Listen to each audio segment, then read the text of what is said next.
Bonjour et bonne année sur RLP avec Jaf Tamer pour cette première émission de l'année 2021, émission 38 donc, qui sera aujourd'hui consacrée à Monsieur Nathanaël Meister, personnalité médiatique, avocat au barreau de Paris, ex-magistrat, qui nous donnera son avis de l'intérieur dans une émission en deux parties. Auparavant, nous aurons une intervention de Thierry Lavergne pour la rubrique pédopsychiatrie psychanalyse sur les effets du confinement sur la petite enfance. Ne bougez pas, c'est après ça.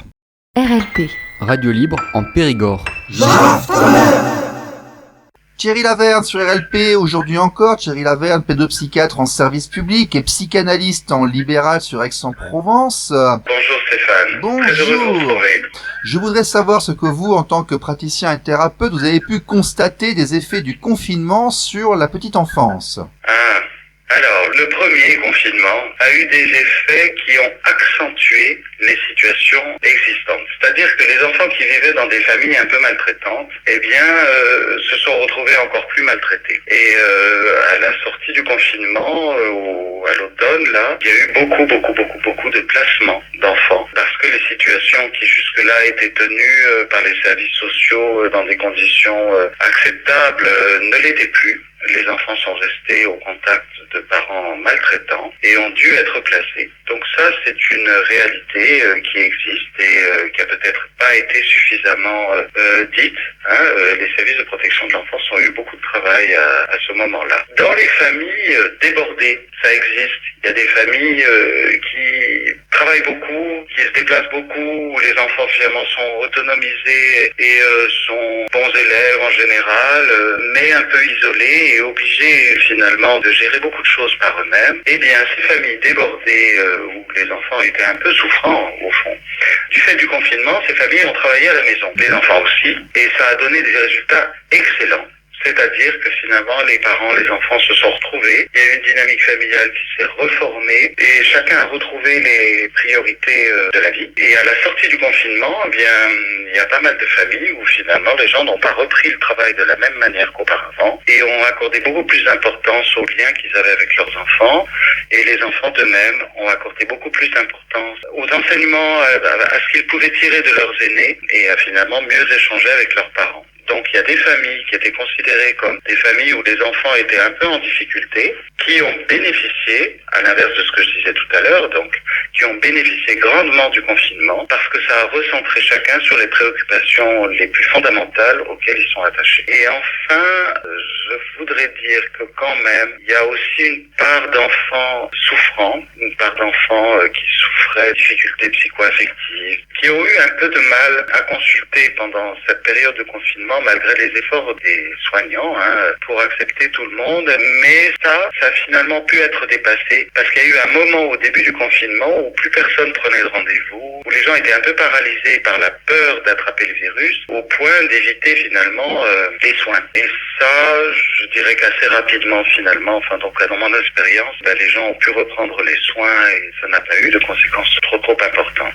Enfin, j'ai pu remarquer moi que l'école a été très innovante grâce à ce confinement et que finalement, en tout cas avec les écoles que je côtoie, ça a donné d'excellents résultats, c'est-à-dire que les enseignants ont été amenés, puis les écoles et l'organisation générale des écoles a été amenée à être repensée, réévaluée. Quelquefois, ça a été l'occasion aussi de reprendre contact avec un parent qui était moins contacté dans les situations de parents séparés. Donc finalement, bizarrement, cette situation a repriorisé finalement les rôles des garants parentaux et les rôles des pédagogues à leur fonction essentielle.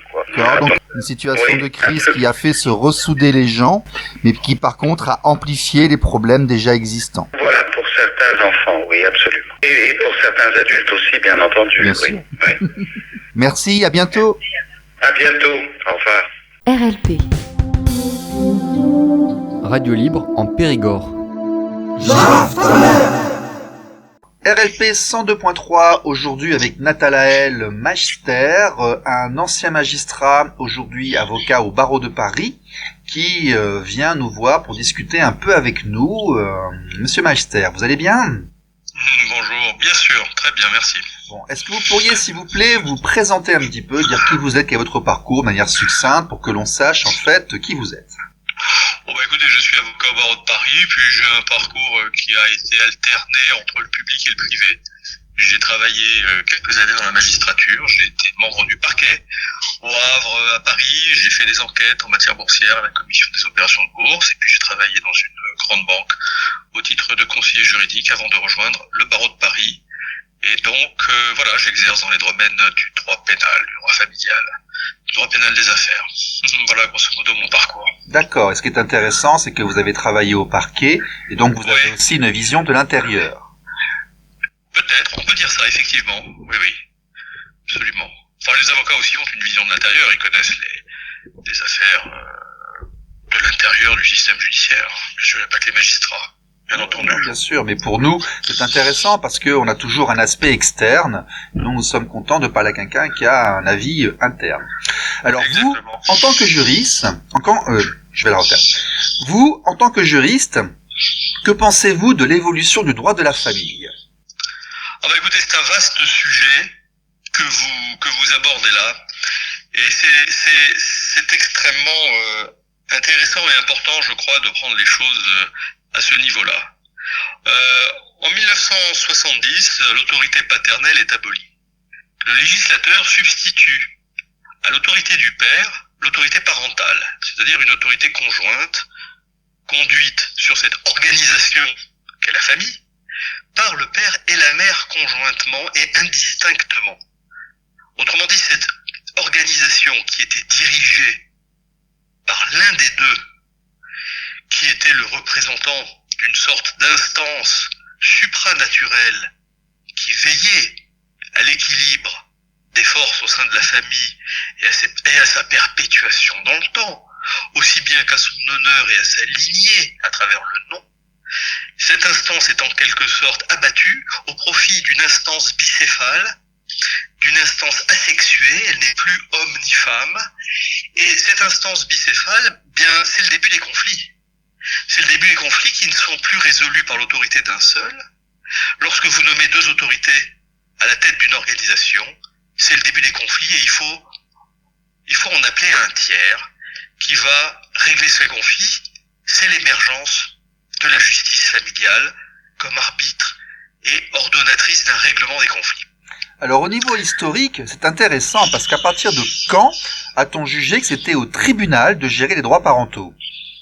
Eh bien, on va dire que le tournant s'opère dans les années 60, à la fin des années 60, avec plusieurs mouvements sociaux qui sont la déconstruction de la famille comme instance répressive, voire une instance policière, le père étant assimilé par un certain nombre de philosophes hédonistes à une instance répressive malfaisante, certainement au même titre que les CRS sont assimilés à des SS. Donc déjà, une atteinte à la figure même de l'autorité paternelle dans la philosophie française, et puis la volonté d'une promotion d'une cellule familiale ouverte en quelque sorte à toutes les jouissances de la consommation. Je crois que c'est là qu'il y a quelque chose qui n'est pas souvent dit, c'est que la fin des années 70, c'est vraiment l'émergence d'une société, à la fois d'une volonté de société hédoniste, ouverte au plaisir, ouverte aux jouissances, et ouverte au plaisir et aux jouissances de la consommation. Et la famille, je crois qu'il n'est pas difficile de comprendre qu'elle est vécue comme une sorte de structure qui est un frein, qui pose un frein, qui est un isolat obéissant à des règles qui lui sont propres, à des régulations qui lui sont propres, en résistance en quelque sorte à la société libérale et à la jouissance consumériste, et il s'agit de l'abattre. Et puis il y a un second mouvement qui est très fort, qui s'opère dans les années 70, c'est l'opération de mainmise scientifique par la biologie sur la famille. Je veux dire que la maîtrise des phénomènes de reproduction, de la maîtrise de la naissance, notamment à travers évidemment la loi sur l'avortement, mais également la contraception, et puis les processus de gestion des naissances par des méthodes de fécondation in vitro, etc., qui viendront un petit peu plus tard, montrent que la famille n'est plus, le couple humain n'est plus détenteur d'une sorte d'exclusivité sur la prolongation et la perpétuation de la vie. Ils sont en quelque sorte mis en balance par l'émergence de la science biologique et par une volonté de maîtrise scientifique des grands cycles de la biologie, naissance, mort, etc. Et donc à la fois une atteinte, je veux dire, philosophique au principe même de l'autorité dans la famille, et puis par l'émergence des sciences, le fait que la famille ne se représente plus comme une sorte de terreau magique, exclusif, sacré des processus de naissance et de reproduction. Et à partir de là, se sont mis en place des processus très clairs qui ont été vers l'érosion de la famille comme système d'organisation et l'émergence de plus en plus évidente de l'État dans la régulation de cette organisation.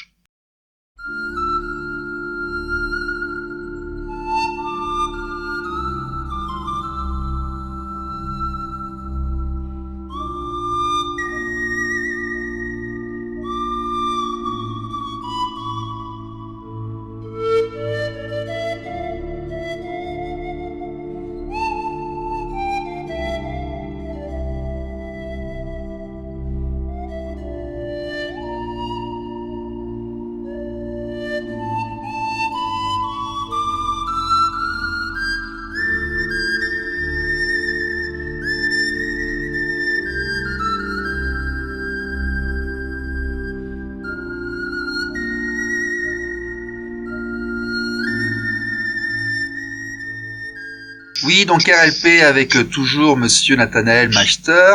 La question qui me vient en vous écoutant, c'est pourquoi donc le tribunal encore aujourd'hui? Parce que le tribunal, c'est quand on a fait quelque chose de mal.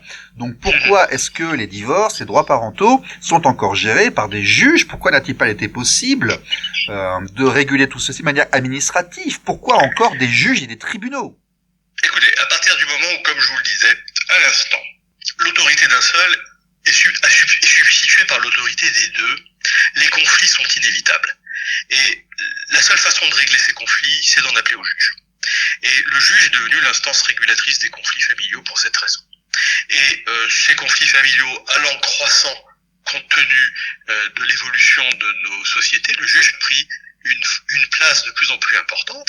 Et c'est terrible, parce que dans le fond, qui sont ces juges qui jugent? Ce sont souvent de très jeunes gens, très particulièrement souvent des femmes. Et comment peuvent-elles appréhender les réalités de la famille? Eh bien, c'est en s'entourant d'expertise, de sachants, de médecins, autrement dit en mettant en place une bureaucratie familiale de plus en plus invasive et qui va prendre le risque de commettre un tas d'erreurs et de commettre un tas d'injustices.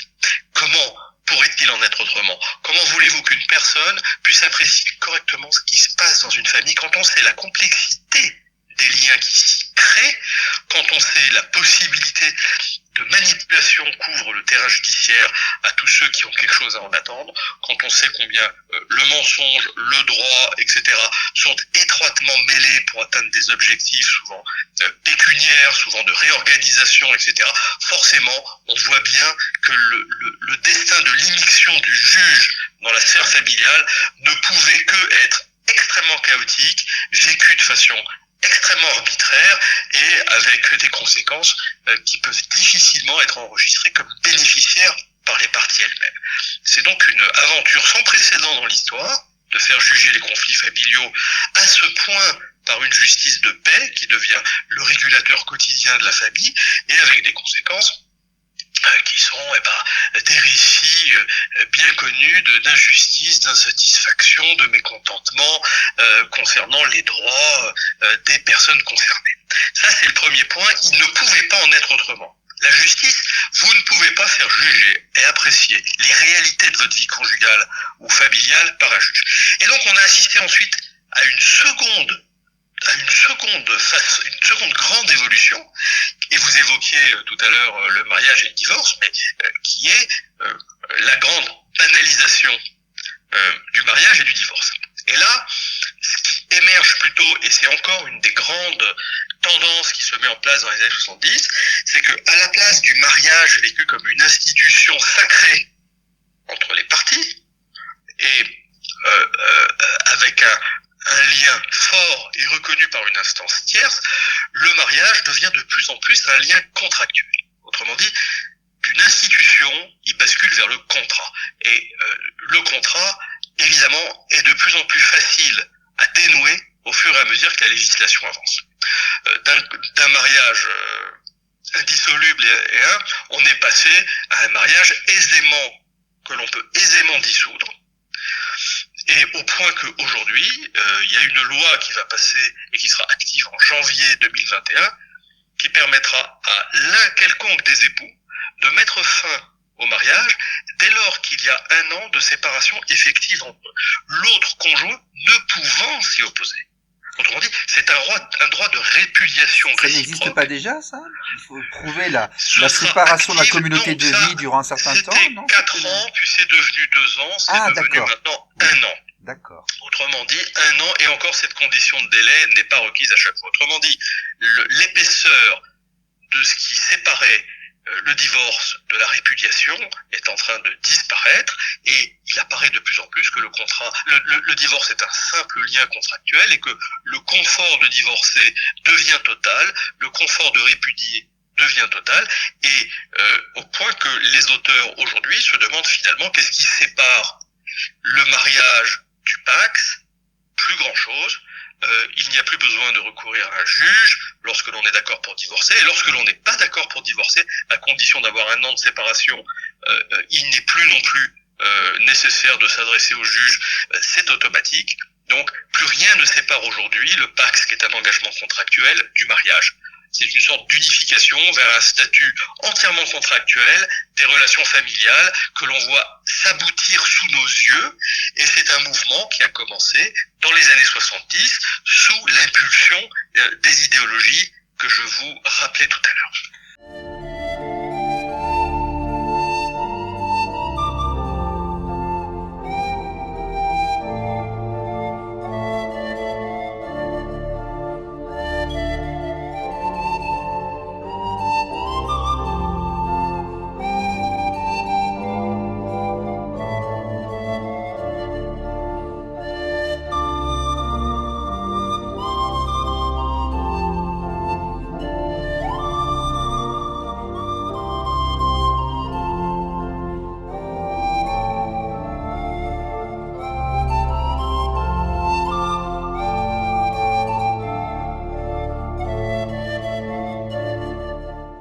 Alors effectivement, on va rappeler pour votre point 1 que aujourd'hui, il n'est pas nécessaire d'avoir une famille, d'avoir créé, géré, suivi une famille pour s'occuper de la famille des autres. Hein, ça, c'est un point assez important. Nous pouvons voir arriver des JAF et des JDE relativement jeunes, sans aucune expérience personnelle du monde de la famille, qui vont vous dire comment il faut gérer l'éducation. Pour revenir sur votre... C'est un paradoxe, c'est un paradoxe. Et pour revenir sur le... Ah oui, non, mais c'est important. Hein. Et sur le point 2... On est effectivement passé d'une régulation de la famille qui était arbitraire, mais qui s'instaurait à l'intérieur de la famille par l'un des époux, le père, qui avait pris la responsabilité de fonder la famille et en assumait la charge matérielle et morale, à un fonctionnaire extérieur qui est animé uniquement par un savoir universitaire sur le droit. Ou une idéologie. Ou une idéologie, vous avez parfaitement raison, c'est possible, ou un engagement politique, ou rien du tout. Un avis personnel, mais pas forcément une expérience. Ouais. Ou bien rien, c'est-à-dire guidé par rien, ce qui est pas mieux non plus, hein, et qui va substituer donc une volonté vide et désincarnée, mais soi-disant experte, à ce qu'était la responsabilité des acteurs. Donc on a complètement déresponsabilisé les parents au profit d'une armée de fonctionnaires. Voilà, et nous rejoignons votre point numéro 2, qui est effectivement une fragilisation des liens familiaux, quels qu'ils soient, effectivement la fragilisation de la force du nom du mariage, mais aussi celle des droits parentaux, dont on peut faire la corrélation avec le point 1 d'ailleurs. Oui, et le troisième point, si vous voulez, il se déduit des deux autres, c'est que deviennent les enfants dans tout ça. Parce que, évidemment, la famille a toujours été le lieu de formation des enfants. Et c'est la pépinière de l'État. C'est celle qui donnait les futurs citoyens. Et la formation morale des futurs citoyens ne se fait pas à l'école, elle se faisait dans la famille.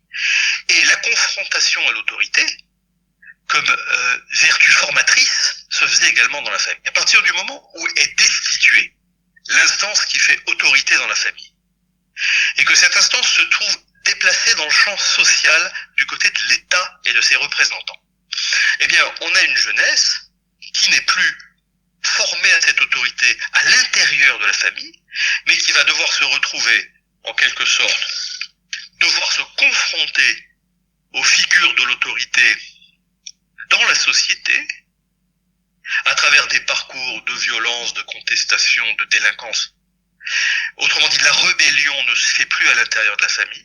L'acceptation de la norme sociale ne se fait plus à l'intérieur de la famille. La rébellion et l'acceptation ou le refus des normes sociales se font par l'affrontement politique, que ce soit sur les réseaux sociaux ou dans la rue, et plus personne n'est choqué de voir, comme le week-end dernier, des jeunes étudiants de Sciences Po, issus des meilleurs milieux bourgeois parisiens, revêtir un habit de Black Blocs pour aller briser des vitrines, casser du fric, etc. Simplement pour retrouver cet affrontement et cette question posée à l'autorité, et de voir jusqu'où cette autorité, ses limites peuvent être poussées, parce que précisément ces jeunes n'ont pas bénéficié dans la famille de cette expérience formatrice. Donc, émergence de violences sociales de plus en plus grandes, émergence aussi de parcours d'enfants qui vivent dans un no man's land total de référence, parce que la famille ne leur apporte plus ces références morales, et qui donc se retrouvent dans une errance et dans une souffrance que l'État, évidemment, à laquelle l'État peine à répondre, et à laquelle l'État ne répond pas. Donc, défaillance de tout un modèle de formation morale, intellectuelle et civique, qu'était la famille, au profit de ce qui serait une formation par l'État, dont on voit bien qu'elle est en faillite sur ces éléments, qui se retrouvent à devoir chercher la confrontation violente avec l'État pour se former en quelque sorte civiquement. Bon, donc des conséquences tout à fait graves sociales, et que nous découvrons sous nos yeux un petit peu ébahis aujourd'hui. Voilà.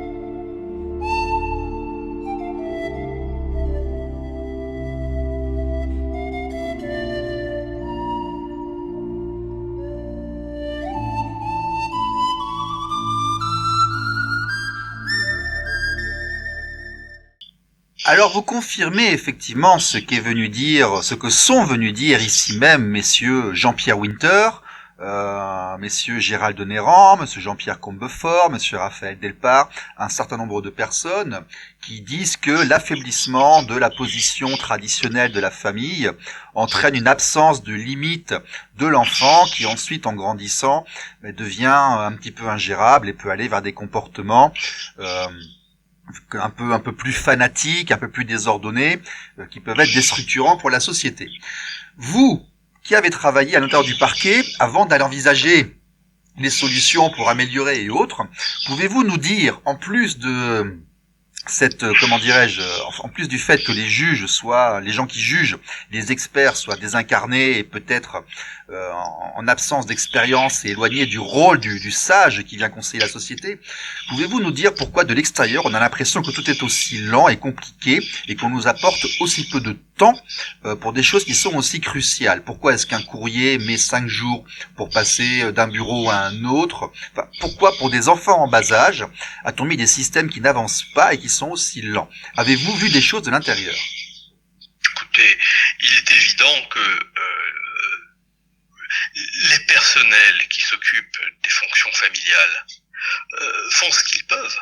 Ils font ce qu'ils peuvent et ils sont souvent dotés de beaucoup de courage. Nous ne critiquons pas les gens, nous critiquons un système, on cherche à comprendre. Évidemment, je veux dire, mais évidemment, ce que je veux dire, c'est que les collègues, moi, que j'ai vu à l'œuvre dans la magistrature sur les fonctions d'enfants, à part quelques cas, vraiment, il y a toujours des cas pathologiques partout, mais je veux dire que dans l'ensemble, on a des gens extrêmement dévoués qui font ce qu'ils peuvent. Le problème étant que les situations sont extrêmement complexes, extrêmement difficiles, et que ce sont des magistrats qui finissent par ne plus s'y retrouver. Ils savent plus du tout. C'est extrêmement difficile de gérer la vie familiale des autres. C'est déjà compliqué de gérer la sienne, mais gérer celle des autres, c'est extrêmement compliqué. Donc, les flux sont énormes, les demandes sont multiformes, les réalités sont insaisissables, la réalité des plaintes et des griefs sont également insaisissables, et donc le risque d'erreur est énorme, le risque de se méprendre, d'être manipulé, etc. est constant, et de ce point de vue-là, les collègues sont évidemment confrontés à une mission quasi impossible. Donc la vérité, c'est que c'est un système qui est très difficile à mener. Et je suis le premier comme avocat à constater que bien des procédures ne sont pas traitées, bien des demandes de non-représentation d'enfants ne sont pas traitées, bien des cours, je veux dire, on est dans un champ où le risque d'arbitraire, de non-réponse, etc. a des conséquences catastrophiques. Et on s'adresse à des administrations qui n'y peuvent mais, et à des gens qui sont des êtres humains avec leurs limites et leurs problèmes. Voilà. Donc, de ce point de vue-là, je mettrais plutôt la responsabilité sur une tendance sociale lourde qui a transféré à l'État le pouvoir de régulation qui s'instaurait de façon naturelle dans la famille, de façon traditionnelle. Même si évidemment... Est-ce une volonté politique de délaisser la partie familiale et sociale de la justice? C'est un peu lourd, excusez-moi. Non, j'ai compris votre question, simplement je suis pas certain de pouvoir y répondre. D'accord. Je suis pas certain d'avoir les éléments pour y répondre. C'est une vraie question que vous posez, mais comme ça, intuitivement, je ne sais pas y répondre. Il est possible, c'est possible que oui, c'est possible que non, je ne sais pas. Je ne sais pas, c'est une question qui mérite d'être posée en tout cas. Une question qui mérite d'être posée en tout cas. Il y a certainement une volonté politique de... Comment dire ? Il y a une volonté politique globale en France, et certainement plus largement, mais en France, en quelque sorte, de délégitimer la famille et d'inscrire l'État comme étant le protecteur suprême des membres de la famille. Autrement dit, la famille est presque présentée comme une instance génératrice d'abus sexuels, violence conjugale, violence sur l'enfant. Autrement dit, la communication de l'État présente la famille sous un angle toujours traumatisant, en la dénigrant constamment. C'est une source de mal, c'est une source d'abus, c'est une source de violence. Tandis que l'État serait le protecteur, serait le parapluie, serait le bienveillant de l'affaire. Bon, on voit bien que c'est pas possible, c'est faux, et que c'est une manipulation, là pour le coup idéologique. Oui, surtout quand on en est à 2 ou 3 ans pour un appel, pour un divorce, et à 2 ou 3 ans pour une procédure pour attouchement sexuel sur enfant. Ça, c'est évident. Donc vous voyez, je veux dire, en termes de... Il y a une sorte de concurrence de l'État à l'endroit de la famille, qui là encore est étonnante et sans précédente sur le plan historique. C'est-à-dire que normalement, famille et État doivent fonctionner de concert ensemble. Les buts de l'un sont les buts de l'autre. Et bizarrement, la famille semble mal vue, semble un lieu d'abus, semble un lieu de violence, semble un lieu traumatique. Okay. Et c'est l'État qui serait censé pallier à ce traumatisme. Bon, je sais pas très bien comment on en est arrivé là, c'est ce que j'essaye de retracer dans cet entretien. Enfin, c'est tout de même un résultat très étrange, très paradoxal. Et très décevant. Et dont on voit pas très bien ce qui peut sortir, vous avez raison, de positif, absolument. Ok.